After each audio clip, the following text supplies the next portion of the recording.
থাকবে। আর এই যে এখন যে লাস্ট মোমেন্টে যাচ্ছে, এখন তোমাদের পড়াশোনার ডিউরেশনটা মানে দৈনিক কত ঘন্টা পড়াশোনা করো, আমি কিন্তু এই টাইমটার মধ্যে অনেস্টলি যদি বলি 14 থেকে 16 ঘন্টা পর্যন্তও পড়ছি ভাইয়া এই টাইমটার মধ্যে, মানে পাগলের মতো। লাইক ধরো দিন রাত 24 ঘন্টাই পড়া যেটাকে বলে, মানে যতক্ষণ সজাগ ততক্ষণই পড়াশোনা। এই টাইমটার মধ্যে আমি এভাবে পড়ছিলাম।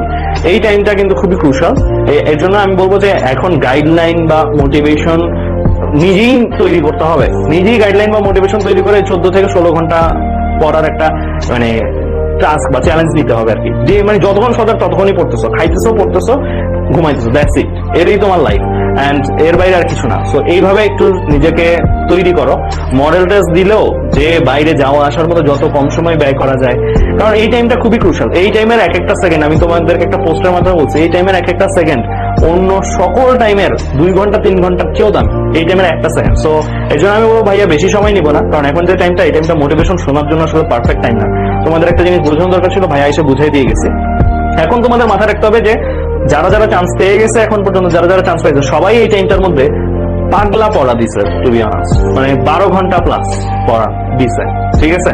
সো এই টাইপের জিনিসগুলো যেহেতু তারা করে আসছেন, তারা দ্যাটস ওয়াই চান্স পাইছো। সো তোমারও এটার ব্যতিক্রম হয়ে তুমি চান্স পাওয়াটা এক্সপেক্ট করো না।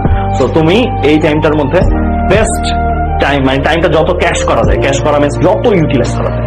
সো এতটুকুই বলবো ভাইয়া। আর তুমি চাপ নিও না, পরীক্ষা হলে চাপ নিও না, প্রস্তুতিতে সর্বোচ্চ দাও। আমি তো বললাম প্রস্তুতি 14 ঘন্টা 16 ঘন্টা করে প্রস্তুতি নাও, এটাতে মাপ দিবা না।